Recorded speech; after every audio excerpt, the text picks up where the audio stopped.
Well, today we're going to take a look at the least controversial Tectone tweet that he has ever made. I mean, just look at this. Well, anyway, jokes aside, I didn't even realize he posted this until Saint Tontas posted a video on it. I watched a little bit and I wanted to give my own take on it. I didn't watch the rest of the video because I didn't want to go in with a bias, you know what I mean? But I recommend watching his video and his take on it. I'm going to watch it after I record this video. So anyway, let's start. I'm going to break this down for y'all.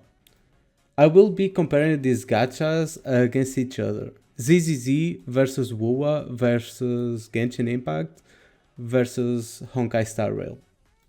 This is not an opinion, this is a fact, and feel free to attempt to disagree. Down below, just know that you are wrong. Okay, right after I posted that video of fact versus opinion, I see this. But let's see what he has to say. I've seen some questionable facts here, but we'll get to it. Best exploration. Wuthering Waves. Okay, I can see that because the only other game that wuwa has to compete with is Genshin, because ZZZ and Honkai Star Rail don't really have an open world to explore. It's very linear, so you don't really get exploration in those games.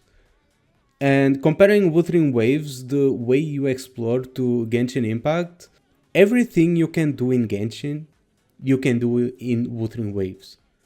But not everything that you can do in Wuthering Waves, you can do in Genshin. Therefore, yeah, wuwa is the best choice. Best gacha experience. Wuthering Waves. All the other games are from miHoYo, and we know that miHoYo has the worst gacha experiences. I mean, 50-50 on weapon banners? Really? No, weapon banners shouldn't have a 50-50. Best combat. Wuthering Waves. Now, here is where I don't think that he should have mentioned it as a fact, because all the games have very different combat systems, especially Honkai Star Rail. I mean, are you going to compare a turn-based game to an action RPG? You can't really compare that. So Honkai Star Rail shouldn't be even compared for the combat. Genshin is very, even though they are both action RPGs, they are very different in terms of combat. ZZZ and wuwa are more similar than the other ones, but they are still very different. It wouldn't make sense for me to compare League of Legends combat with Elden Ring, would it? I mean, they are very different. If we were comparing a game that had the exact same mechanics and principles behind the combat, sure, but we are not. For example, if we compare Dark Souls 2 to Dark Souls 3, yeah, we can compare that, because it's a very similar combat. It's basically the same combat, but one is better, more fluid, faster, and stuff like that. For Wuthering Waves, comparing it to the other games, I don't think it's fair. Best character design. Zenless Zone Zero. Okay, what do you mean by design here? Do you mean the design itself, like the art style? Do you mean the drip marketing? Or do you mean the model itself, the quality of the model, the expressions, the rigging of the model? What do you mean here with character design? Because I don't see like character models and stuff like that here. So he must be including all that into character design.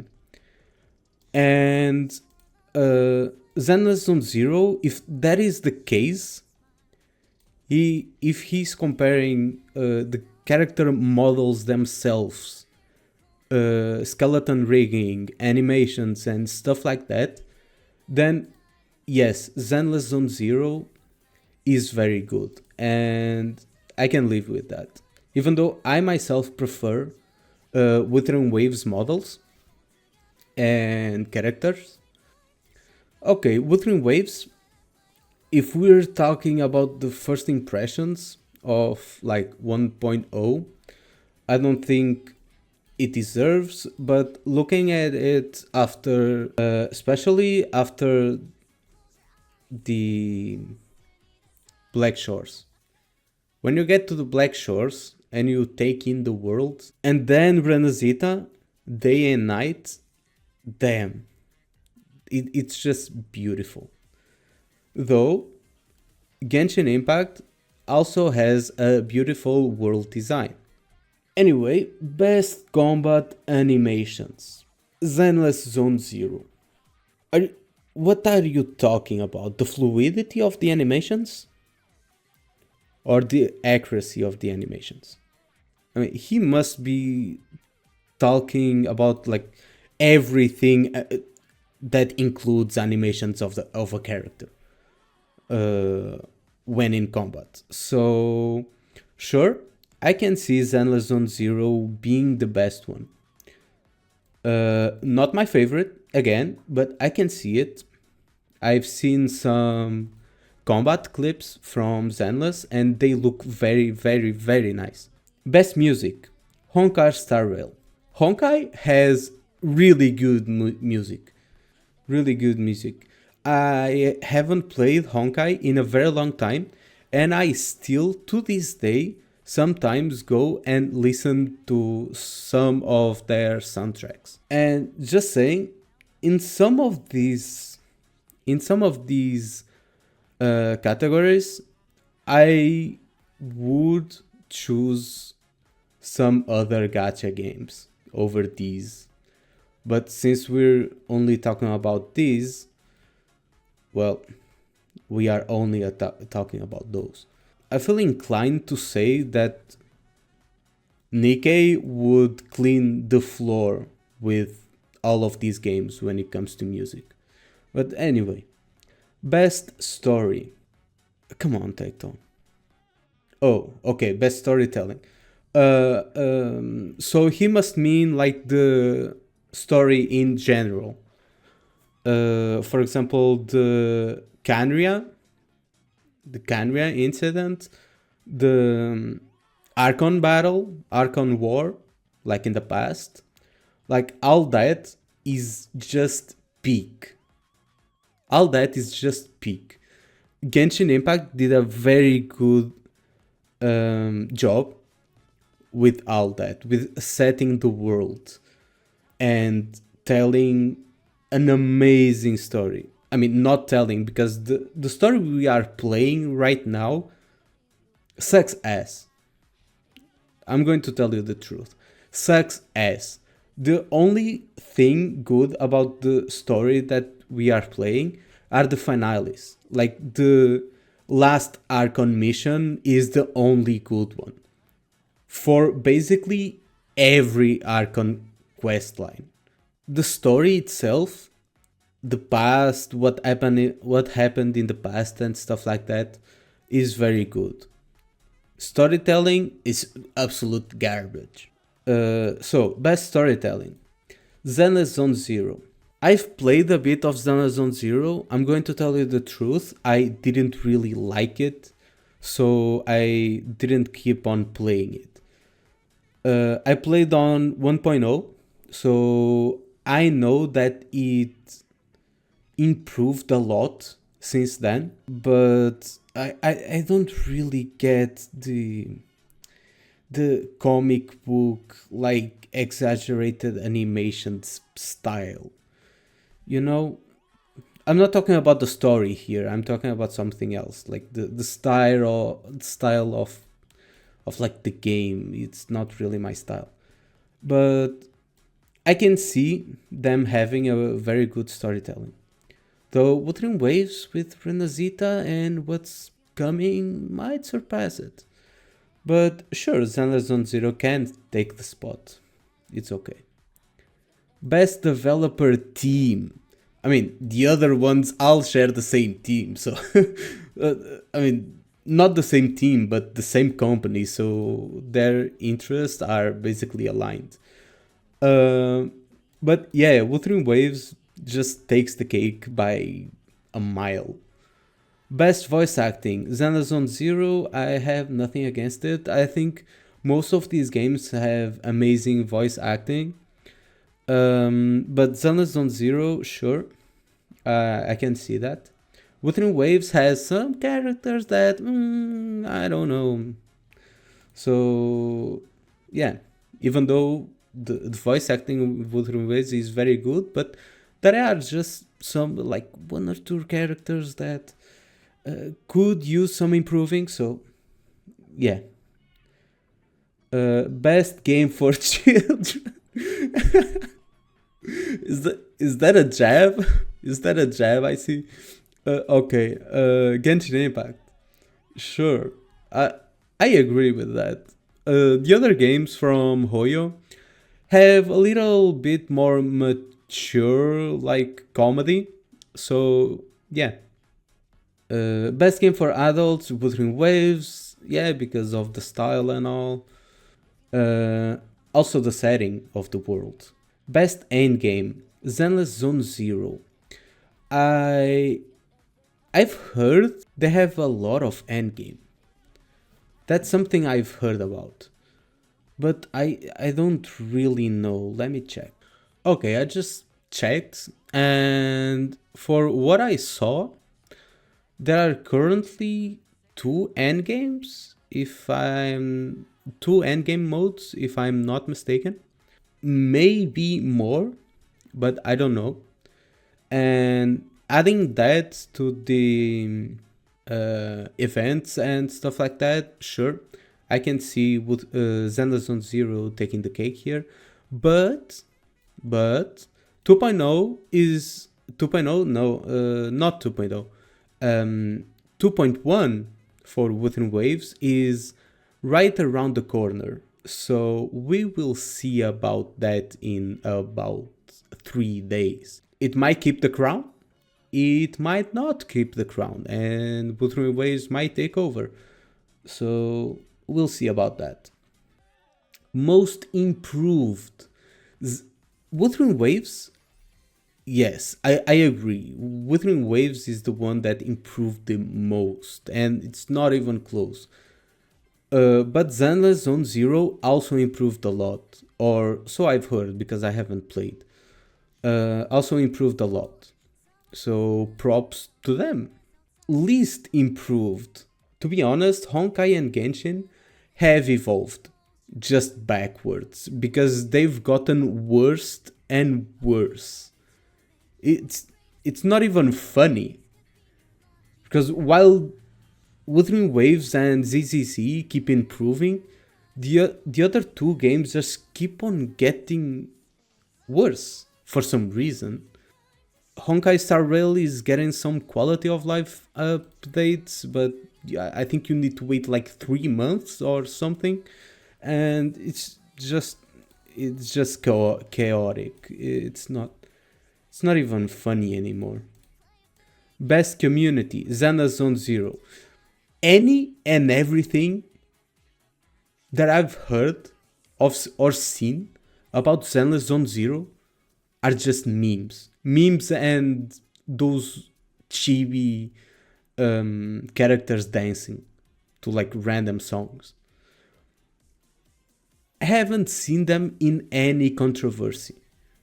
Not any gacha game war, not anything. I just haven't seen them at all. So sure, Zenless can take the cake. And I probably agree. They are not in any controversy, at least that I know of. So sure, Wuthering Waves players keep on humiliating. It's not even fighting or anything like that. They are just humiliating Genshin. I think it's revenge for Genshin players that shat on the game at the beginning, and now they are taking revenge. And Genshin players keep on crying that their game is better, and also Honkai Star Rail players are just drowning right now. So, yeah. Best events. Xana Zone Zero. I cannot comment on this because I haven't played a single event in Xana Zone Zero. So, yeah, sure. They might have amazing events. Most free to play friendly. Now, this is a fact. Like, they give a lot of rewards and the rates are better. They don't have a 50-50 on the weapon system. So, without a doubt, Wuthering Waves is just better. Best marketing. Genshin Impact, they used to have the best marketing. But right now, including character trailers and stuff like that, and trailers in general, I look at Genshin and wuwa side to side, or even Zenless side to side, and Genshin just isn't up to par right now. Especially, I mean, unless they don't use in-game footage. If they use like 2D animations, maybe they can be on top, but if they use in-game footage with their models, even if the edits are very good, they still fall short. Best main characters. Zenless Zone Zero. I can see why that is, because they talk a lot more, they interact a lot more, they have a lot more of a personality compared to the other main characters. I think Wuthering Waves and Honkai characters are very similar. Sure, Wuthering Waves character speaks a bit more, I think, for what I remember, but they are very similar. For the design wise, I think Wuthering Waves takes the cake, but the best main character in general, yeah, I can agree with that.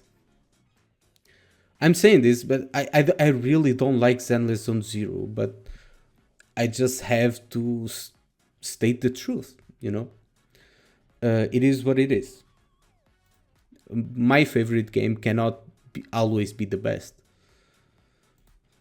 Best sidekick. Wuthering Waves.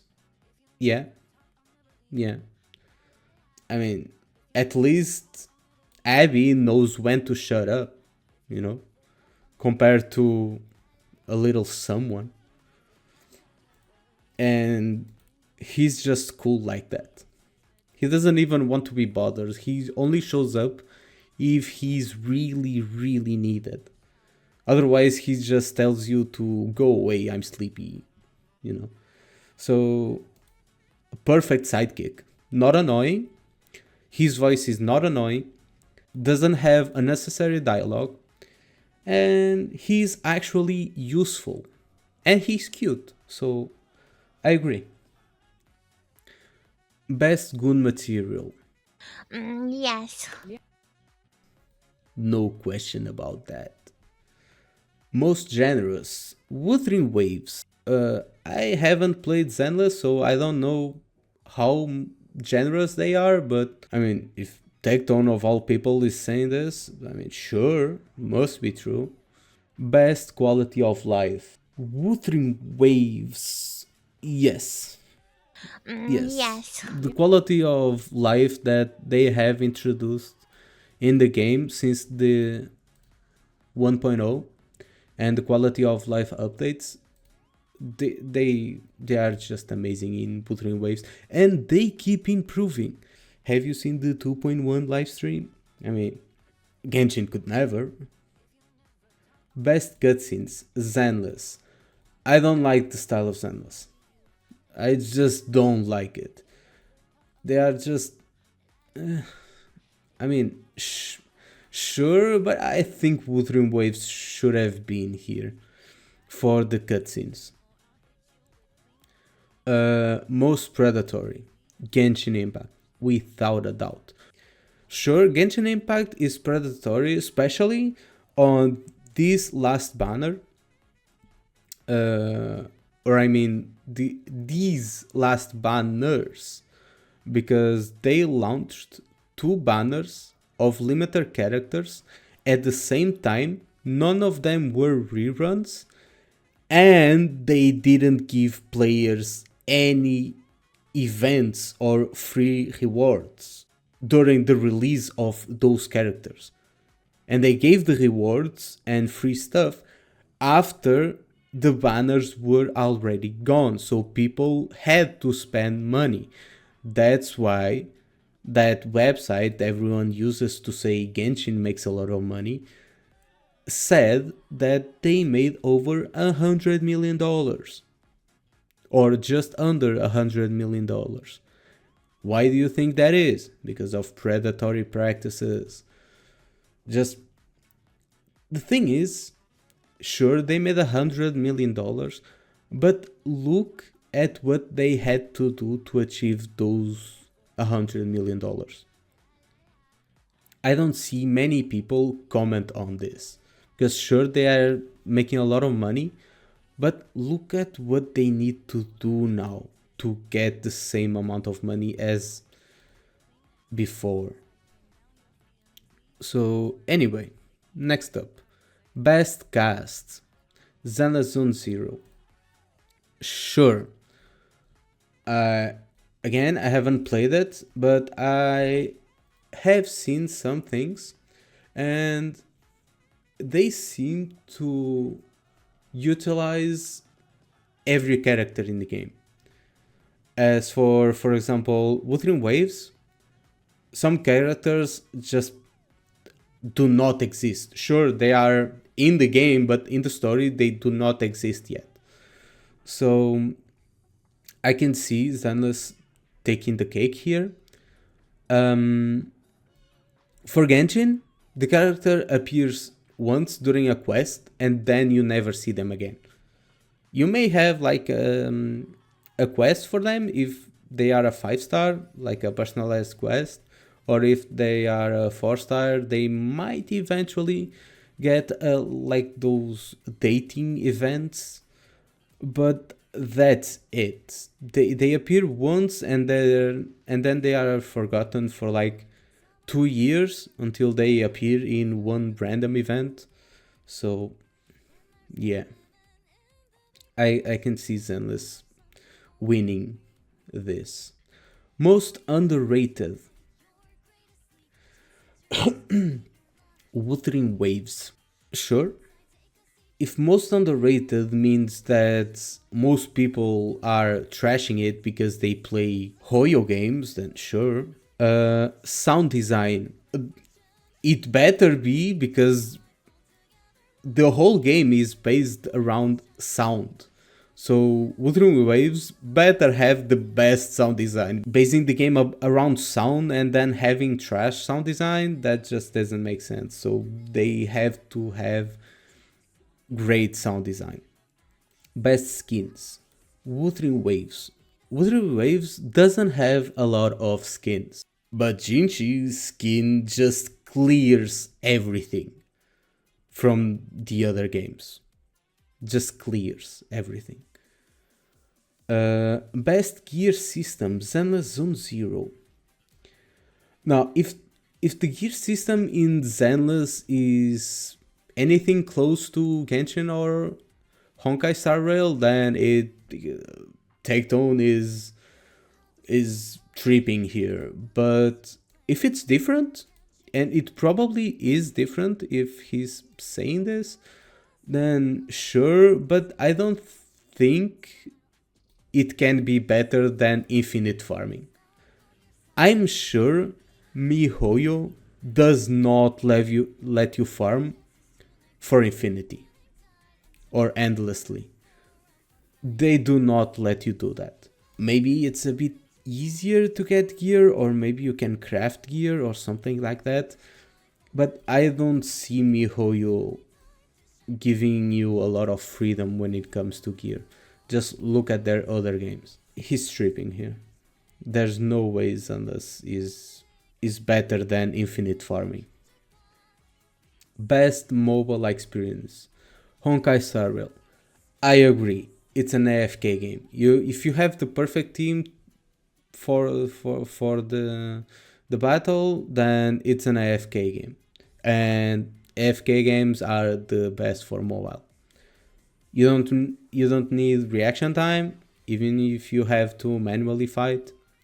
So sure. Best boss fight presentation. Honkai Star Rail, actually, the presentation of the fight is very nice on the bosses. They look very cool. So yeah, I completely agree with this. Honkai Star Rail, like the introduction of the boss and the boss itself, and when they do certain attacks, HSR bosses look very cool. Boss fight gameplay, Wuthering Waves. This I completely agree. When we talk about gameplay itself, like the fight itself, or the combat itself, I don't agree that we can compare, but we can compare boss fights if they are good or not. And I completely agree with this. You can just tell when a boss fight is good. As for Genshin, Genshin bosses just throw shit around with no purpose and kinda target you. I mean, they target the last spot you were at. So if you stay still, they will hit you. If you don't stay still, they will never hit you. And sometimes you stay still and they cannot hit you for some reason. So Wuthering Waves, yeah, the bosses are just amazing. Most power creep, Honkai Star Rail. Sure, I've heard a lot. If the power creep was bad back then right now, I can only imagine how bad it is after these many patches. So, yeah, power creep, sure. You cannot feel as much in Genshin because honestly, you can still clear all of the content in Genshin with the free 4-star characters that they give you at the start of the game, if you know what you're doing. So sure. So Genshin doesn't suffer much with power creep. It suffers with movement creep, not so much with power creep, because the game is just easy. For Zenless, the game is still young, we cannot tell.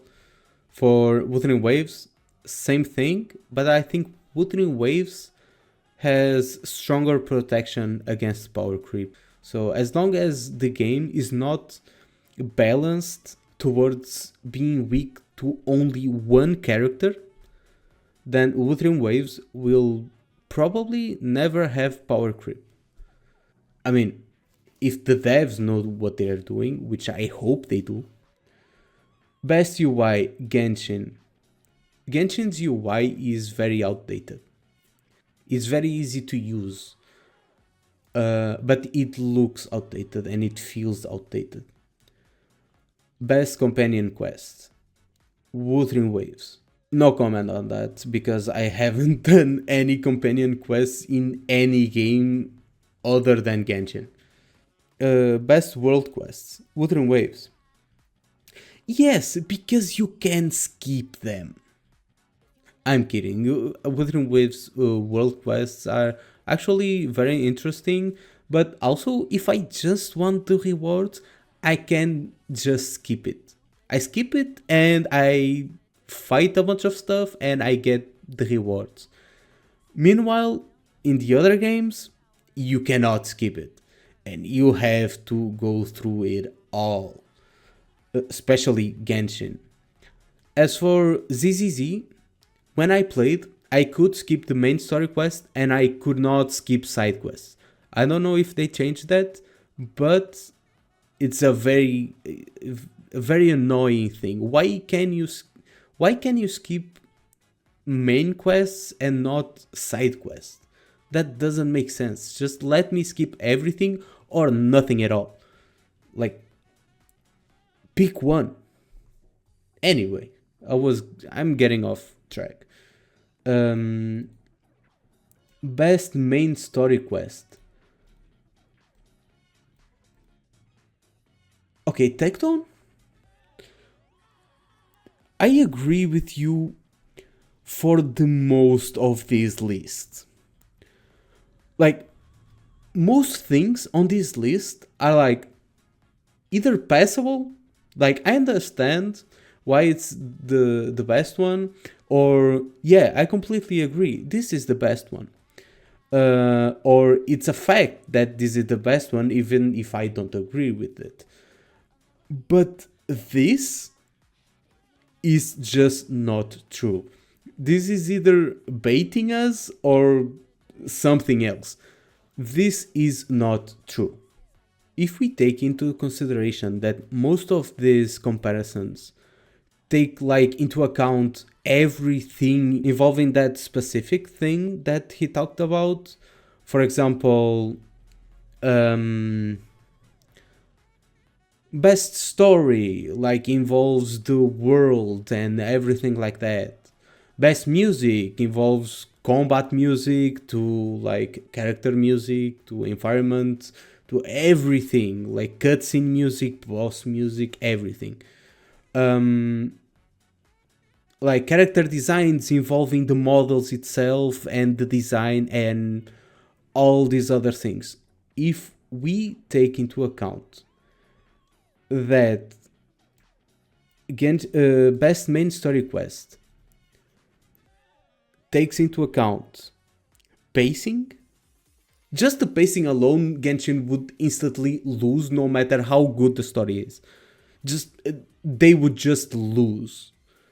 But the story itself, most of the story is filler.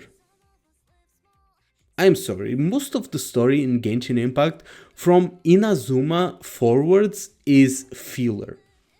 Because people kept on complaining that they would run out of things to do. And, oh, I've already completed the story in like 12 hours, so I have nothing to do anymore. Mihoyo took a look at that and said, fuck it, let's make it 60 hours. Archon Quest, where most of it we are talking to NPCs that have nothing to do with the story, and they are just rambling and rambling on and on and on. So if we take that into account, Genshin instantly loses. And the story itself only gets good towards the end.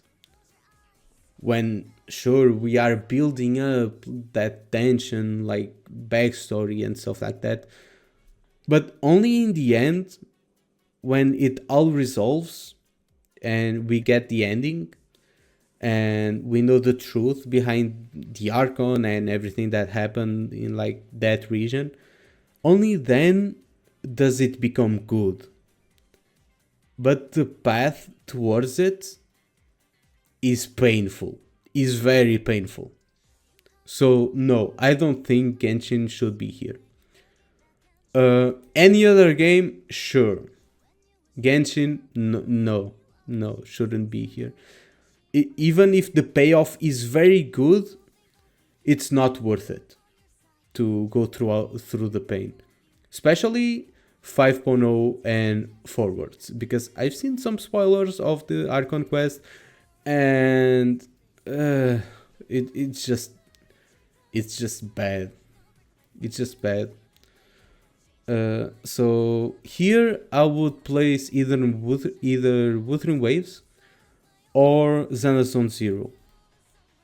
But maybe he placed it here because Genshin Impact had more time to cook and has just more story to tell.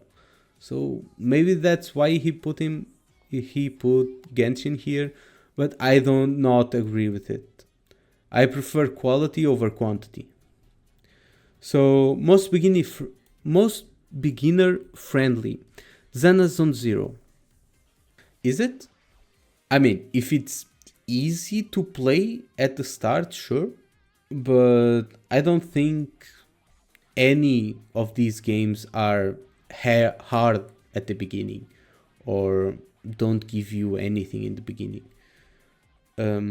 I think all of them are generous at the start and all of them are equally as easy. Maybe except Genshin. Genshin is not generous ever. But sure, if you say Xenazone Zero, I just don't think this should be a topic at all. Every gacha game is easy in the start and is friendly at the start. Higher skill ceiling. Yes, I agree. Wuthering Waves has a higher skill ceiling. Especially when you go to the hardest holograms, it becomes quite hard. And I suck at the game, so that's why it's hard for me. Maybe if you are very good at the game, maybe it's not as hard and you don't really see it, but I suck. Most immersive, Wuthering Waves. Yes. Best optimized, Honkai Star Rail. I don't know about that because I've had some issues with Honkai on my PC and I stuttered a lot when I was playing. Sometimes I was playing just fine and some other times I couldn't play at all. So I don't know about that. I think Genshin Impact is the most optimized. Maybe not for mobile, maybe just for PC. And he's probably talking about mobile, maybe, or both. I don't know, but I think Genshin Impact is the most optimized game. Anyway, that was all. I agree with a lot of things here, but there are some things that are incomparable. You just cannot compare them. And sure, there were some things that I disagreed, but for the most part, this is very solid. I would, however, add some other gacha games here, because I feel like some other gacha games would take some crowns here in this list. For example, best music, best skins, best gacha experience. Even though Wuthering Waves is good, there are better. As for storytelling or best story, I think other games other than these have better story. Sure, all their stories are great, story itself, not pacing and storytelling, but there are better told stories and stories with a lot better pacing than any of these combined. So yeah, I think some other gacha games here, some other big boys in the gacha space, like Arknights, NIKKE, Azur Lane, and stuff like that, should have been considered here. But maybe he only did this list because these are the most controversial games, because it's Kuro Games versus MiHoYo. So sure. Anyway, this was my take on it. Sorry for the very long video, but if you liked the video and you are still here, please consider liking and subscribing. It makes my day when you do that. And thank you all for watching. Anyway, have fun. Bye bye.